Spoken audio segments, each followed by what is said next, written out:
You're a grown man, but you never really feel like you're a grown man until your father passes away. Makes sense. And until that moment, you feel like you always have someone to go to. You always have a mentor. You always have somebody to lean on. And then when that disappears, it's you. We're one down through, I think, 4 or 5 holes. I don't know how many we've played. My 3-putt has been the difference. We've got to make up for it here. It wouldn't hurt if Matt flubs a wedge. I won't say that too loud. It would not hurt. I'm not rooting against him, but I'm not necessarily rooting for him either. You got the hole. I'm in the water. He's in the water. What a shame. That's too bad. I'm sorry.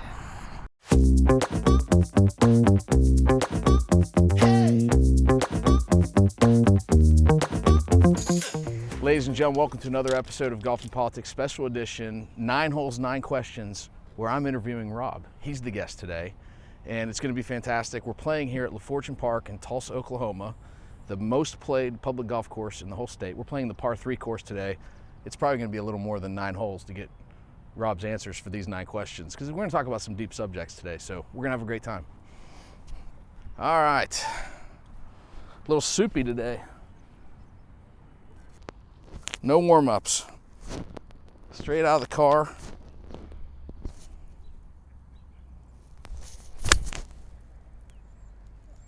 Sit down. Sit! That looks short. One second. Too much club. You got a little help there. Okay. I'm rethinking it. You know, you can never trust a Republican.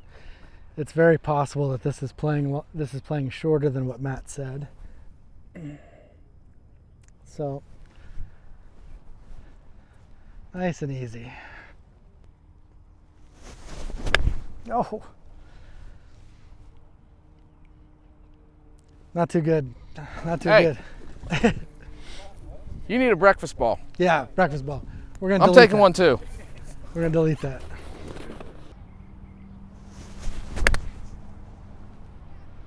That'll work. There you go. Nothing's gonna bounce today after all that rain.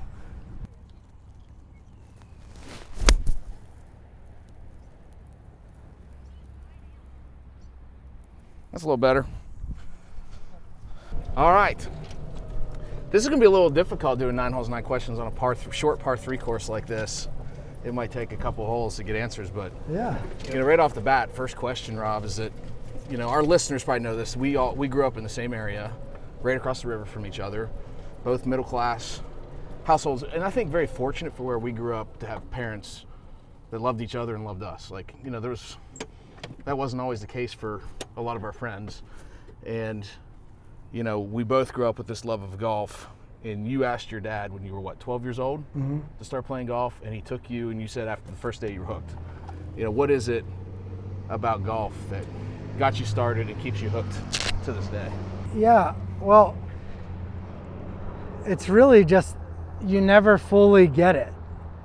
Every time you think that you've found the answer, you've found the swing, you've got it, golf sends you a rude awakening. And I think that for me, I'd always done pretty well in other sports and in school. So golf was the most challenging thing I'd ever tried. And it still is. Yeah. Still to this day, right? Mm-hmm.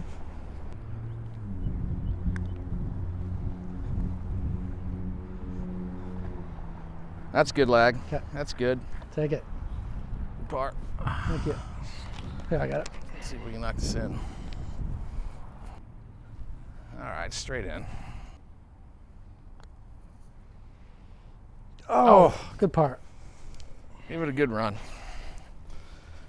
Thank you, sir. Yep. What got your dad into the game? Did he play a lot when you asked him to start teaching you, or? So my dad started as a caddy at Williams Country Club in West Virginia in Williams' heyday. I mean, that was back when Weirton Steel and U.S. Pittsburgh Steel were at their peak, and he lived up on Marlin Heights. That's where I grew up. In West Virginia, on Brighton Way. Bright Way is where I grew up too. No way. Same street. Yeah. Same street as my dad. I didn't know that. I live 3 blocks from Williams, where I grew up. Yeah, my grandfather still lives there. My dad and my uncles all caddied at Williams, and they all golfed and loved golf. And on our family reunions, the guys would always go in the morning and play 18 holes before it got too hot.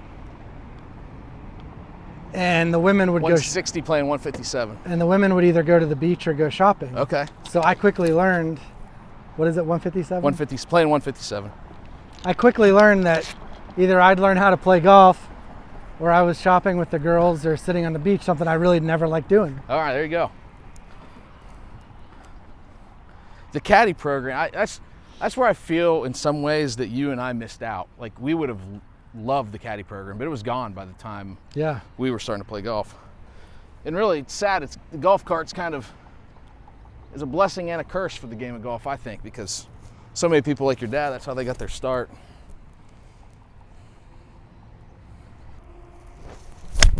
Oh, that's so fat. Go! Go hard.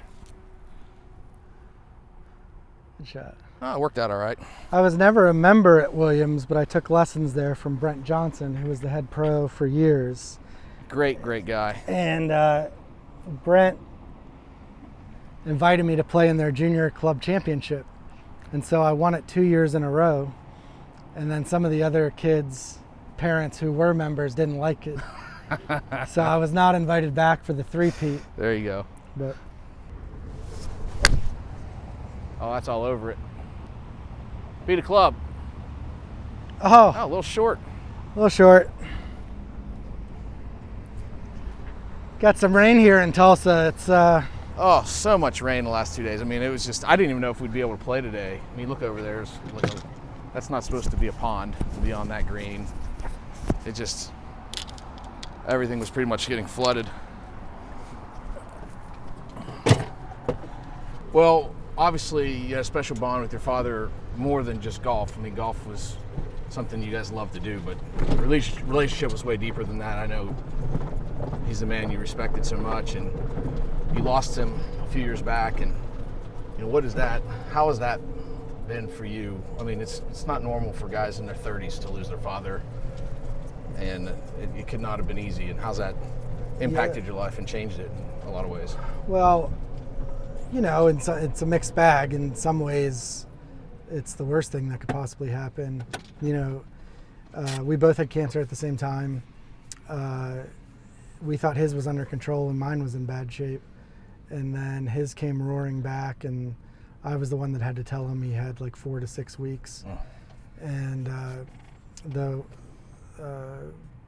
challenging part of beyond that was that it was right at the beginning of the COVID-19 pandemic. So his last 2 to 3 weeks, we couldn't visit him in the hospital. They wouldn't even let us come in to bring a change of clothes or books. Oh my gosh. Or other things. So it was really difficult. But one thing that we got to do was to FaceTime every single day. And we talked about everything. All the things that, you know, sometimes people ask, would you rather a loved one go suddenly and quickly, or would you rather know that it was going to happen? And that experience, while there's no good answer, it was good that we had that time to really talk about everything we wanted to talk about. He knew I loved him and respected him and would miss him, and I knew exactly how he felt about me. I think in the long run, it helps you grow up a lot. You know, whether I think I was 34, 35, you know, you're a grown man, but you never really feel like you're a grown man until your father passes away. Makes sense. And until that moment, you feel like you always have someone to go to. You always have a mentor. You always have somebody to lean on. And then when that disappears, it's you. And so I have 2 sisters, so, you know, in some ways I feel like the leader of the family now on, you know, big decisions and things that happen. And you just sort of have to step up into that role. Nobody can ever fill his chair at the dinner table, nor would I try to, but it does make you stronger. It helps mellow you out a little bit. It helps, just helps you grow up. That makes that's impactful what you said, that you never quite feel like a grown man while you still have a father. I still have a father and a grandfather left. You know, and in some ways I don't feel like I'm 43 years old. My friend Jake Ward, who you know, said something that he spoke at his father's funeral, and he said that while our fathers are alive, giants still walk among us.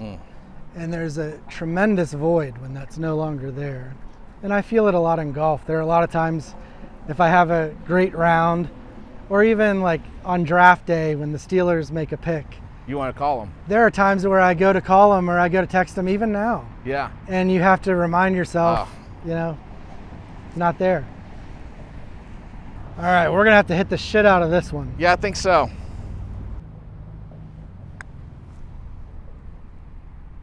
Stop. All right, I hit it too hard. I didn't think that was possible, but I did.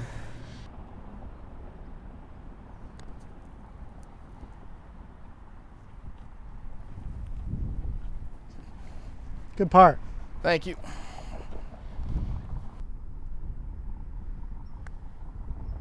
Oh, nope. Yeah, my dad and my brother and I, we have a text thread about Mountaineer sports, basketball, football. So during every game, you kind of have to put, if you got the game on DVR and you're going to watch it later, you got to put your phone in your pocket because there's a live commentary running throughout the whole thing. And That's the best. yeah, what was the strength of your dad's golf game?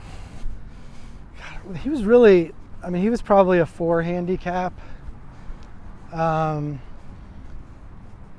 I would say off the tee was really his strength. Okay. Iron play and off the tee. He was a really good ball striker. Actually a better teacher than a player. Okay. Just had a real knack for understanding the golf swing, understanding the mental approach to the game, preparation, how to deal with certain circumstances,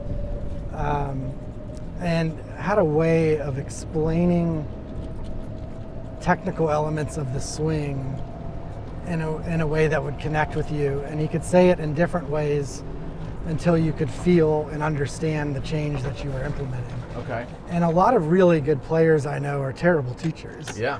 And a lot of the best teachers aren't good golfers, but he was probably one of the best teachers I've ever had, if not the best. Mike McGettrick is Hall of Fame. There's no challenging Mike McGettrick. But in life and golf and the mental aspects of the game, my dad was just absolutely world class. It was my secret weapon. And he was a Tom Watson fan, right? That's how you got your... Huge Tom Watson fan. Did he get to meet Watson the Bulldog, or was that... He did, and I got Watson about... See, Watson was born a month after my dad passed away. Okay. And I got him about 3 months after that.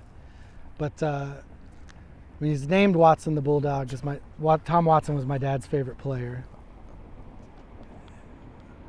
And Watson won 5 British Opens, so right. English Bulldog, British Opens. All right, 151, playing 154 with slope. Just a little bit of a crosswind. But my dad loved English Bulldogs. I had one before Watson. Oh, Bulldogs are great. I had a girl named Reese, and she was a sweetheart. And my dad just loved her to pieces, so We had Watson. a Boston Bulldog, and he was great. I always thought we'd get an English Bulldog. I didn't think I'd end up with a poodle, but somehow we ended up with a poodle. All right. Gotta get one to the hole.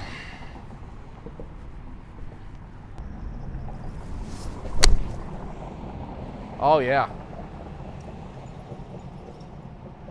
All right. Okay.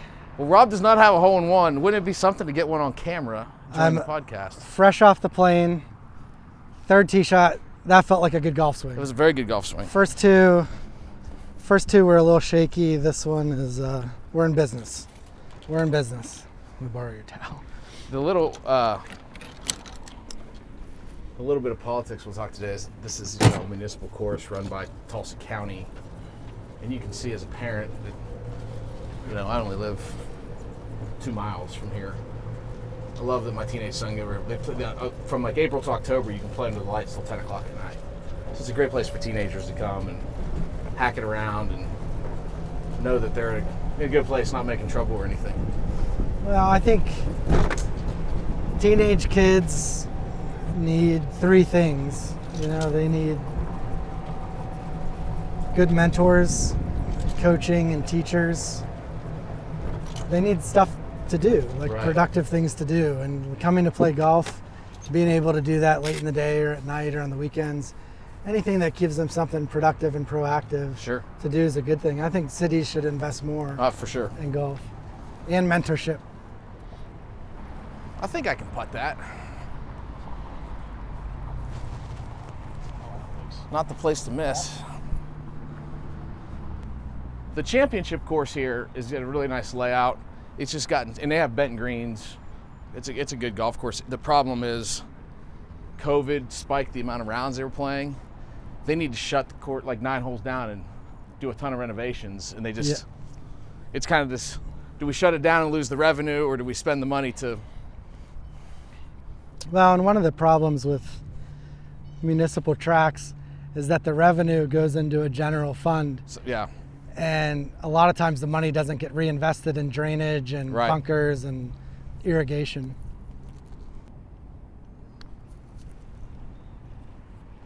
Well, that's a terrible read. It's gonna be a 2-shot swing here. I'm actually gonna read this putt, Jordan. I'm gonna read this. Early birdie attempt. Oh my gosh. Oy. All right, Yeah, that was let's knock this in. not ideal. It's all right. Getting loose. Oh, I didn't hit it, did I? No, I did. All Got right. it. I didn't think it was Good gonna get putt. there. Good par. Spoke too soon. It's the thing about Bermuda greens sometimes. I mean, they look like they're so slow, but they actually aren't the slowest as you would. By looking at them, you think they're slower than they are. The tennis facilities here are the best in the state. They have NCAA. The NCAA tournament comes here in Oklahoma. I think for tennis, I don't know if it's every year, but it's pretty often, and they'll play Do you here play? and in Stillwater and other places. Do you play tennis? I haven't played since college. I'd like to get to pickleball a little bit. But You know, I have never once hit a tennis ball with a racket in my life. really, Never, not once. you've never done that, and you've never played virtual golf, which we're going to do tonight. I've never played virtual golf on a simulator. I haven't played a video game since I was 12. Well, we're playing Quail Hollow tonight. That should be a good match. You've played Quail Hollow for I have. in real life, right? Yeah, probably back in 2015. I speak every November 127. at a big conference in Charlotte. And we usually play Charlotte Country Club, but that year we played Quail Hollow. And it's beautiful, beautiful golf course. It's definitely a, what's the distance? 127. A little bit downwind. It's definitely like a PGA Tour spec pro golf tournament course. It has a great finish. Drivable par 4, stout par 5. Really good. I've been playing on simulator a little bit, getting prepared for tonight. It looks so fun. And obviously, I've watched the tournaments that have been there. I think JT has a decent shot at. I mean, if he plays like he did this weekend, he loves that course. Rory loves that course too. Yeah, I mean, that's a perfect course for him. I mean, Bryson should do well there too. That's not good. Yeah, Quail Hollow doesn't really ask for a lot other than ball striking. The club face wide open there. So you had the pin at 127? 127, yeah. I was just trying to knock down a pitching wedge in there, and just face was wide open.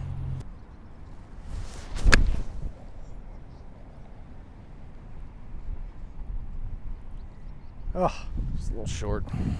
I'll tell you what, You're you gotta right on line. gotta fly it all the way there. That was right on the money. Yeah, there's no bouncing anything today. We got, Jordan, what do you think? 4 inches of rain in 2.5 days? I mean, it was a lot. Well, Rob, we don't have time to get into your whole journey here, because your journey in politics is interesting in the sense of you started as a Republican, became a Democrat, you've worked on Capitol Hill, you're a lobbyist now, a very successful firm. So I don't want to, we don't have time to go through all of that, but what was it that drew you to politics to begin with, and what keeps you going working in this industry nearly, well, I guess not nearly, over 20 years later, you're still, still working strong? I've just always found it interesting. I mean, it's important. The decisions that are made at all levels are important. And I started probably as a kid.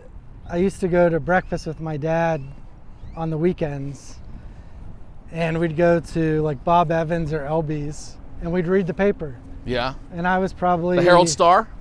Herald Star, Pittsburgh Post-Gazette mostly. Yeah. And we'd read the paper together and talk about things. He'd ask what I thought. He'd explain things, answer questions. And we were parents Republicans? Yeah. Which mine were too, which very few and far between in the Ohio Valley at that time frame. Yeah. They were not, they did not support Trump, but they were lifelong Republicans, more in the Mitt Romney school probably. But at any rate, when CNN launched during the first Gulf War, I was just glued to Wolf Blitzer and watching the shock and awe and all the stuff on TV. And I got a president's book for Christmas. Okay. And I memorized every single president, first lady, and vice president backwards and forwards. I probably would have been 8 years old. All right.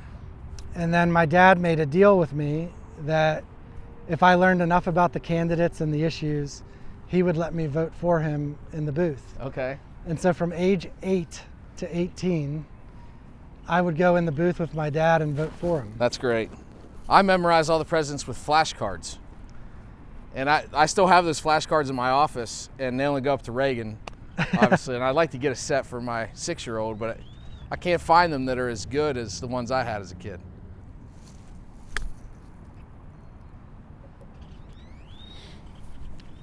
Good shot. Thanks.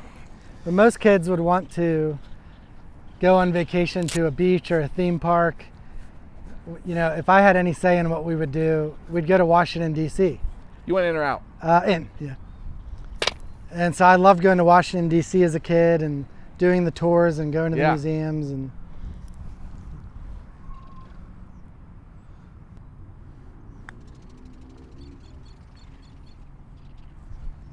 but when I read that President Clinton went to Georgetown and that Georgetown was in D.C., even though he was a Democrat and I voted for Bush Sr., I thought, well, if it's good enough for a president to go and it's in D.C., it's good enough for me. There you go. So I always wanted to go to Georgetown since I was a kid.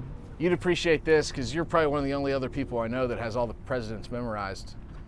When I was in 8th grade, we had school on President's Day in civics class. And the teacher said, on the back of your exam, list every president you know the name of. We'll give you 2 extra credit points for every president you can name. 84 extra credit points for Matt Parker that day. That's awesome. Yeah, that was fun. I have a drinking trick that everyone is amazed with. Like, if you think I am completely out of it, have me name the presidents at 3 a.m, completely hammered, and I can do it. Yeah, I'm pretty sure I can do it anytime. All right. Trust it and bust it. Good putt. Thank you. All right, good par. Yep. Thank you. I genuinely think Matt was out here this morning getting the pace down on the greens. Oh yeah. Reading every nook and cranny, every bump, and This is my first time on this par 3 course in probably 18 months. good par. Yeah. What'd you think of it? Did you notice on the PGA Tour this week they were allowed to use rangefinders? I didn't, no. Yeah, for I don't apparently it sped up play like 5 minutes around. I don't see why not. Yeah, for sure. Why not? Yeah. I agree. Oh, hey, what's going on? Good to see you. Good to see you. Oh, par so far. I mean, it's my pastor, Jeremy Fair. How are you? Rob, it's really good to meet you. Nice to meet you too. Yeah, I watched Jordan. your episode. I watch all yours. Oh yeah. I was telling Matt the other day, the most recent one with Josh Levine, just as a golf nerd, that's just crazy. I mean, it's he's nuts. He's a great guy. Yeah. But he's the type that like will call me 3 days before he's going to South Africa and be Right. like, "Hey, you want to go to South Africa on a golf trip?" And Yeah. you're like, "Who else in the world does Does that?" that. 125. 125. Yeah. Okay. We're gonna get this one all the way to the hole because it is just hitting and sticking, and my usual one. Hands of an Angel are not working the way they normally do. Well, the hands of an angel are a constant. So other than the 3-putt on 2, I feel good. I think we're gonna be all right. I feel like the par 3 course should be right up your alley. But I like, it should be, yeah. But I like to hit a 1 hop and stop. Yeah. And this is just, Not doing that today. this is just hit and stop. But no excuses. Jordan, you got to get friend of the program, Jeremy Fair. Get his Nice shot. on this episode.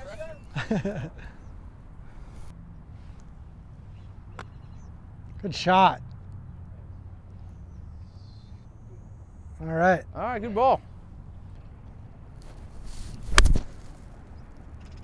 Good shot. Don't be too much. Okay, a little too much. Good shot. All right, solid strike though. Solid strike. Oh, a little thin. Thin to win. Oh yeah. That'll be a good birdie look. Well, we're only +1. We got a nice little birdie look here. We're gonna get it going. A little stiff.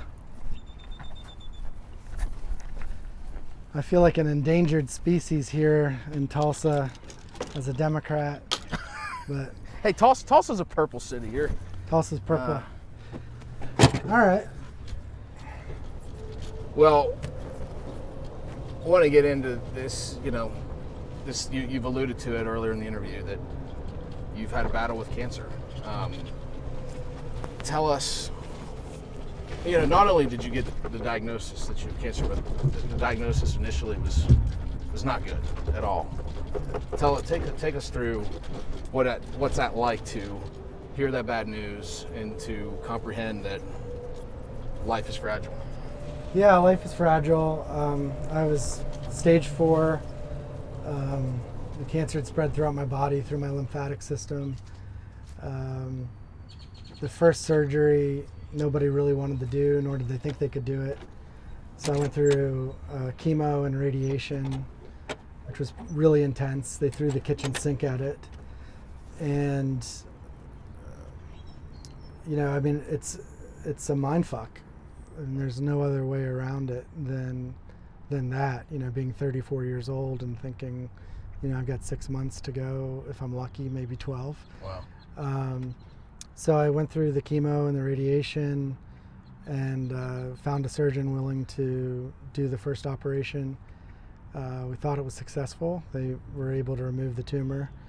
And then probably 3 or 4 months later, I was golfing in Scotland and Ireland with Rob Ellsworth, thinking I had turned the corner, won this thing, and I got a voicemail from my oncologist saying, "We need you to come in."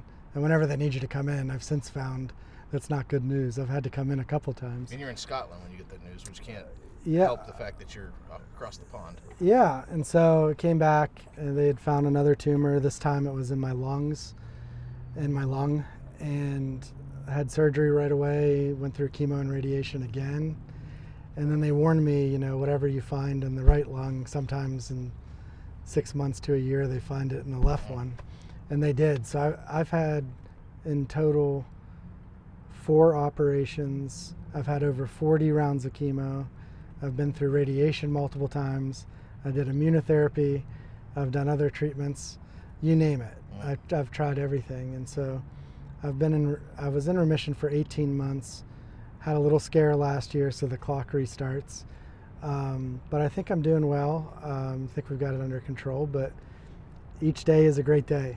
Yeah. And so every day I feel good and feel healthy and am not on chemo and I'm not scheduled for something is a good day. So as of right now, really the last year and a half, was the year of yes. Yeah. And I recommend everybody, if you can figure out a way to do that. The year of yes. We're going to talk about You that. got to do a year of yes.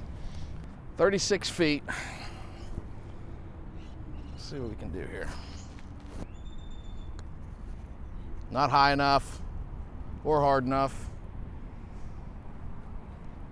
Oh, that's generous. Yeah. Woo! I watched Joel Damon miss a 2-foot putt yesterday, so I'll be happy to take that 4-footer. He's pretty confident he's going to make this putt. That's why he gave it to me. Well, after the worst tee shot I could possibly hit, I'm blessed with a 12-footer, 15-footer. Oh. Did Pathetic. There's nothing wrong with a pathetic par. I'll take 18 of them. Did you see Joel Damon yesterday? I didn't. Joel Damon is leading the tournament by a pretty good margin, and nobody else was actually playing well to win the tournament. He bogeyed the last 4 holes, including 17. He missed his birdie putt. He had putted 18 to 20 inches. He goes up, and it missed. And then he bogeys 18 to lose the tournament. It happens. Yeah, felt terrible for him. All right, we're right It's here. a tough game. It can make people that are really good look stupid on any given day. Some good stuff's about to happen, Jordan. Some good stuff. Still your tee? Oh, don't go left. Sit. All right. Door's open. I just must have lined up wrong. I felt like I hit that pretty good. Oh, I'm right with you. What's up with that? Oh, I feel like maybe the tee box is taking us that way a little bit or something. I hit that pretty well. I hit mine well too, just wrong line. I'm not too upset with that one. Gotta look. Get our chipping. I think I Chippers stayed out. on. Oh, you stayed on? Yeah. So all the surgeries, all that treatment, going through it, was there a particular person or persons or mindset that really helped you get through that time and come out the other side? Going through it, you sometimes are just surprised that people that come out of the woodwork and are great. But I would say overall, Rob Ellsworth, he was there day in and day out and dealt with the brunt of things, Sure. of what you go through physically, mentally, everything. So I think he, more than anybody else, saw the worst of it. But so many good friends that reach out and family, I think of my friend Corey Smith Kramer, and her son Jack is a regular listener and watcher of our show. Oh, that's great. So she, would call, and on days where I felt good, take me out to lunch, and people would bring over presents or cook something. And the stressful thing when you're going through it at that level is planning things gives you anxiety, because you never know how you're going to feel one day or the next. So sometimes the best way to get me to go do something would be if you called me right that moment. Oh, yeah. And if I felt good that day, I'd be like, okay, yeah, I'll go. Yeah. We'll go sit outside, we'll go for a walk, go do something. But a lot of times people don't know how to help friends and family members going through it. And the best advice I could give them is don't wait for them to ask you for something, because they're not. Yeah. Just do it. Sure. Like if you want to do something, just do it. And it could be just showing up and bringing food, or like helping around the house with something. I got to a point where it was painful to do laundry or unload the dishwasher. Wow. It was painful to take a shower. It physically hurt my bones. Wow. To take a shower. So just help with around the house stuff was even big. I didn't need any fancy presents or anyone to come to me and do that kind of stuff. But just spending time, because there's a lot of alone time where you get really bored. And I always joked with everybody once the shutdown hit during COVID that I had already finished Netflix. Oh, yeah. And all the shows, because I'd already been going through treatments. When was your diagnosis? I was diagnosed in February of 2019. Okay. And then I had treatments all the way through 2024. Wow. Yeah. Oh, Rob, you're in good shape here. Yeah. You're in real good shape. Hey, we're in business, Jordan. We gotta we got to connect. We're one down through, I think, 4 or 5 holes. I don't know how many we've played. My 3-putt has been the difference. We've got to make up for it here. It wouldn't hurt if Matt flubs a wedge. I won't say that too loud. It would not hurt. I'm not rooting against him, but I'm not necessarily rooting Oh, I'm for out. him either. You got the hole. I'm in the water. He's in the water. What a shame. That's too bad. I'm sorry. Well, I can hold it. We'll see. That's not good. Oh, shoot. Good shot. Bad bounce. Good shot. That's the wrong place to miss.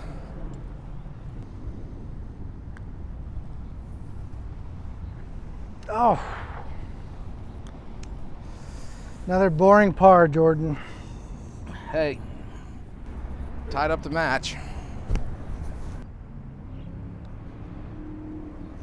Oh. Good putt. All right, bogey. Penalty shot in par 3 from 110. All square, baby. All square. What hole was that? That was 6. All right. All square through 6. All square. Let's see. What do you think it's playing, 50? I think it's playing like I think it's playing the number, actually. Yeah. It's just a crosswind. It's not going to hurt your ball flight, I wouldn't think. Okay. Let's do it. It might be hurting just a touch, actually. Take a little more club today and be a little aggressive, because wherever you hit it, it's going to stop. Unless you miss the green left and it bounces in the water.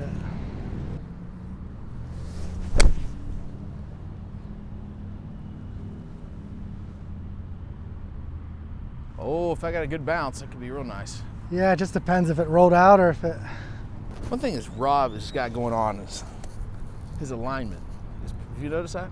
His alignment on every shot is just about perfect. Oh my gosh. Do we have to put that on camera?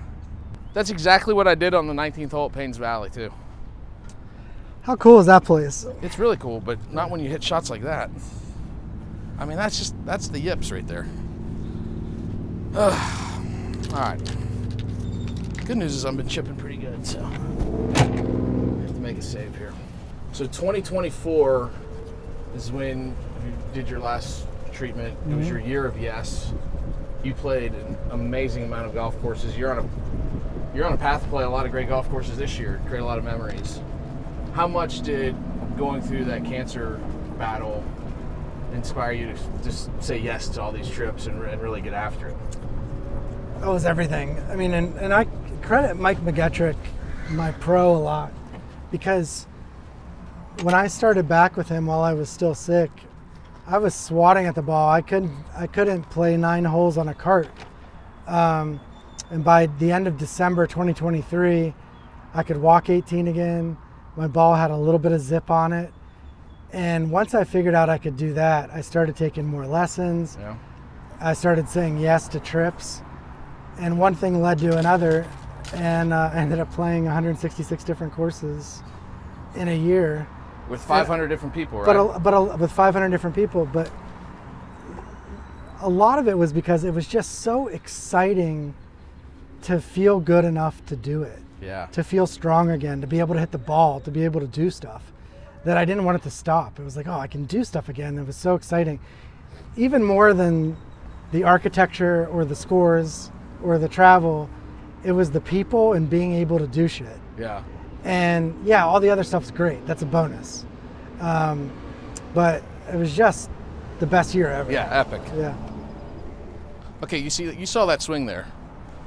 Later when we do Parker Improvement Project stuff, that's the yip that comes out every now and again, and it's just crazy. Like, what the hell was that swing? I have no idea. Can I give you a quick? Yeah. Okay, so Lee Trevino always talks about open the door, close the door. Yeah. When you take the club head away, you do a great job of getting everything loaded on the right side. You get all your weight on the inside of your right knee as you're supposed to, coiled, excellent. You come down to impact and it's like you second guess or stop. Yeah. So everything you do going back, if you open the door going back, you got to close that door going through. Good. Yeah. And Good finish point. at the top, and you're kind of. Oh wait, here's Here's a more Oklahoma way of saying it. Say I'm at the shooting range, right? Yeah. You wouldn't shoot a gun like that. No. You look down the barrel of the gun. So when you come through impact, I want to be looking down the barrel of that gun Sure. at the target. Okay. I don't want my gun over here. Yeah. Good point. Yeah. Good point. All right, let's make an up and down. Oh, I just got right under it.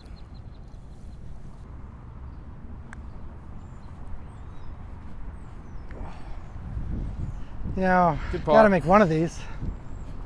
Excellent. Well, I'm gonna make a bomb here.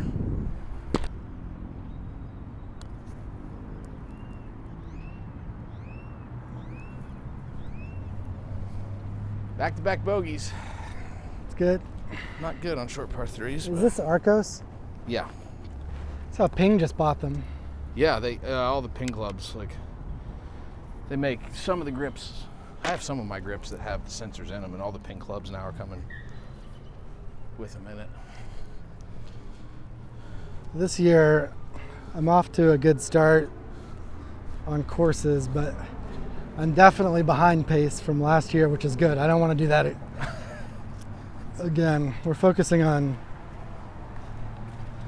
just quality over quantity this That's year. good.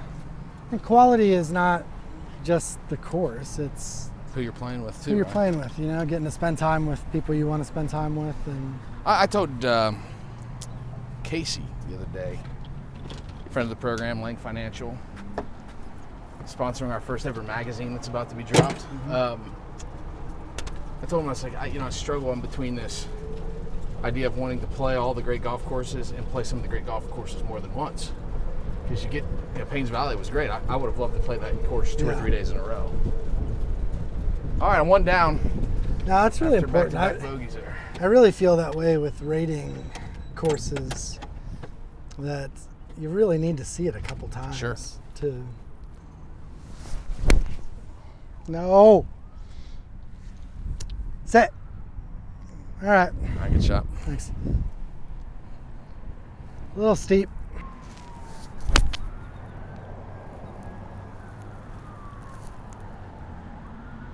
All right. It's a little open. I didn't close the door. Yeah. That was still terrible. And close the door, just really just getting over on the left side, finishing. Get Get that right hand on top. Swing for some stupid reason. Yeah, I kind of did that too. I was trying to come off that, and sometimes I forget that even when you come off a shot like that, you still don't want to be all arms. You still have to turn. You still have to move. Right. And sometimes I just get lazy and do an all arm swing. And All right, so Rob, you've accomplished a lot. You've been through a lot. What is next on the horizon for Rob Ellsworth, not just from a golf perspective, but from a business standpoint too? And I mean, I think it's also no secret that as a Democratic lobbyist, when you lose elections, there's challenges that come to your business without getting too deep into it. I mean, you Yeah. obviously have challenges of, like, what's next on the horizon? What are the big challenges ahead? yeah, absolutely. I think that, our hope was, as well as I do, when you go into these elections, you want to win everything. And I wish we would have won something. We didn't even win the House or Senate. So from a lobbying standpoint right now, it's mostly trying to keep the clients you have. It's a tough environment to pitch new ones. But we had a similar thing happen during the first Trump presidency, where after the election, I was really worried. And we ended up having a huge year, and we did well every year during his first term. And then we did great, obviously, under Biden. So from my perspective, right now, it's sort of like figure out where we are, where we're going, and steady the ship. And hopefully we have a good election next November in the midterms. But we'll be fine. We've been doing this for 14 years, so Right. You learn how to weather some storms.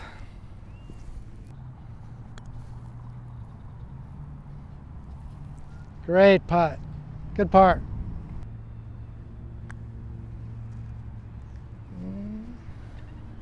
All right. Par. Trying to give you some highlights, Jordan. We're not getting there. We got a long way to shoot to find some highlights. Well, if we don't get them on the course, we can always get them on the putting green. But yeah, I think that, and you and I talked about this when I was in D.C., I mean, some of these clients of yours have to probably realize that as much as I hope Republicans win elections, if you look at history, no one party just rules forever. Like there's always change. That's one thing you can count on in politics, that the electorate is going to change. And Well, we're fighting over a very soft, fragile coalition of swing voters. sure, And the bottom line is you got to deliver. And so we've talked about this a little bit before, but if in 2 years or 4 years voters think that they're better off because of Trump's policies and Republicans' policies, then you guys are going to have a good election. You're Right. going to get reelected. and if not, we're going If not, then they go the other way.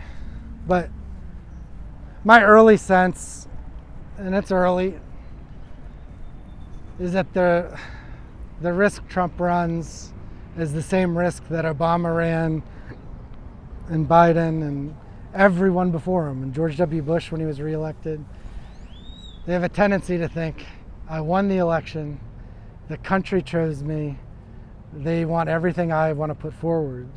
And the reality is, when you win but within 1% to 2%, and it was a clear victory, there's no doubt about it, a lot of those deciding voters voted for him for maybe one reason, or Right. maybe one They gut might have just instinct. not liked Kamala. It doesn't mean that they voted for everything Right. that he's doing. And 110 playing 115. Okay.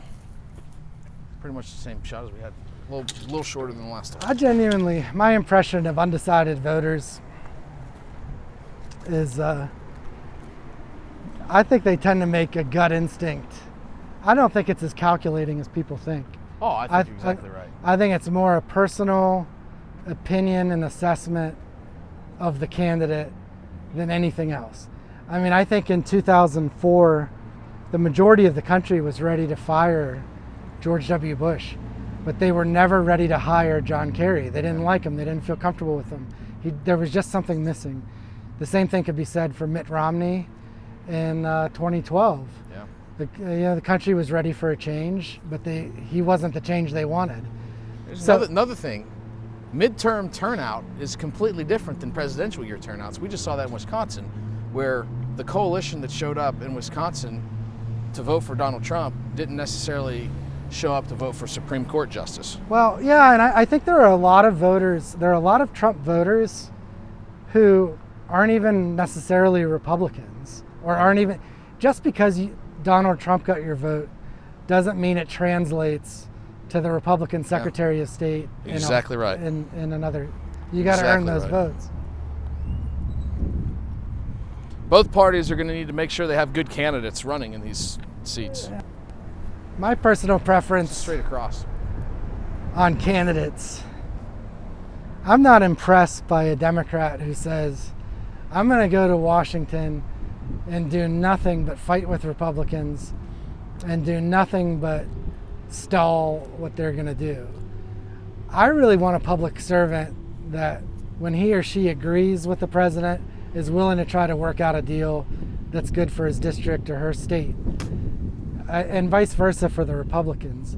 It doesn't impress me to go there and just say, I'm going to support only progressive causes, because the whole business of politics and public service is based on compromise. And if you don't have at least the willingness to sit down and try to find out how you can get as much as you can get and keep things moving forward, then you have no business being there, in my personal opinion. I want to see more of, well, Matt, we disagree on issue A, and issue B, and issue C, Right. but on issue D, I think we could do something. Let's focus on this today. But let's be honest, that's not the reality It's not the in reality. these swing districts, because there's a reason AOC, who's just a rank and file member of Congress, raised $9 million last quarter. Well, the money comes from the most rabidly partisan. That's who usually wins the Republican and Democratic primaries, And too. there aren't enough swing districts. Like, I really can't stand gerrymandering and redistricting, and my party does it well too. Don't you worry. But it ends up giving us a scenario where out of 435 House members, you might only have 35 seats that are even in play. Yeah. And Well, same thing's true state legislature. Like the district we're in right now, I've tried multiple times to beat the Democrat who's in this district, but we can never get a Republican through the primary that has a chance of winning the general. It's somebody that's way too far to the right to win a general election in a swing district. well, and we learned firsthand, we both started working for Congressman Ney. When he had a competitive, tough district, can you think of a harder working member of Congress up there? No. I mean, he was on the House floor every morning taking hundreds of kids from the district, giving them personal tours, meetings until late at night, driving home every weekend, really busted his ass, and he cut deals, and he worked with people like Barney Frank and Maxine Waters. Because he had to win Democrats to win an election. Yeah, that's when you get good Yeah, representation. I think so. Yeah. It's a different world, though.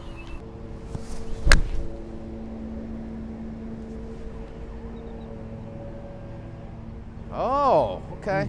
Well, I thought that was going to be real tight. Yeah.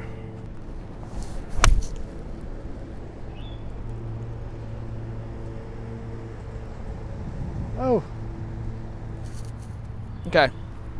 All right, Rob. Well, we asked all of our guests the same question. If you had a dream foursome and had to have a politician, professional golfer, and a celebrity, living or dead, who's your dream foursome? okay. Well, my real dream foursome would be my dad, my Uncle Tom, and my Uncle Norm. Okay. And we're never going to get a chance to do that again.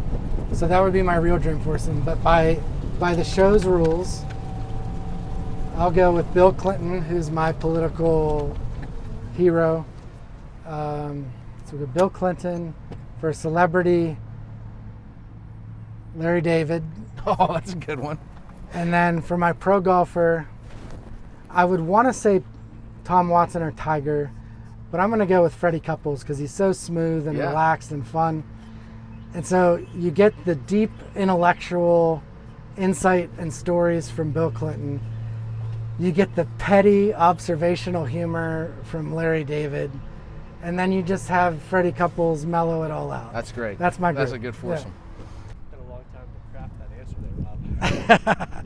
Well, I've watched a lot of other people's answers over the last year, and I've put some thought into it.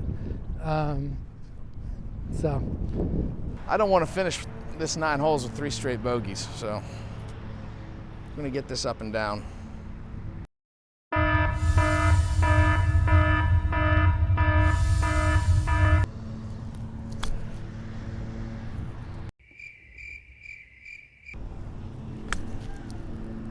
Oh, that's just a disaster.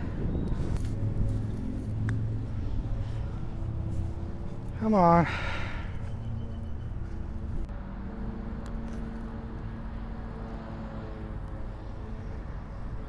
That's good, Rob. Thanks. Whooped my ass in those last 3 holes. Ah, I feel like I gave it to you there. good playing. Yeah. Well, my golf was not stellar for the last 3 holes, but the fellowship here was stellar. Hope you enjoyed the interview, Rob. Congratulations on winning the match. We're going to go play a few more holes. Then we got a big event tonight. Let's do I'm it. going to get you at Quill Hollow tonight. We play on eventually. It's bound to happen. Hey, everybody. Thanks so much for tuning in to 9 Holes, 9 Questions. We appreciate everybody that's listening to this podcast or watching this podcast. If you watch it on YouTube, please subscribe. If you listen on Spotify or Apple, please subscribe. It helps us a lot. And catch us on social media. If you're on Instagram and Facebook, it's Golf and Politics. On X at Golf Politics Pod. And on TikTok at golf.politics. Thanks again.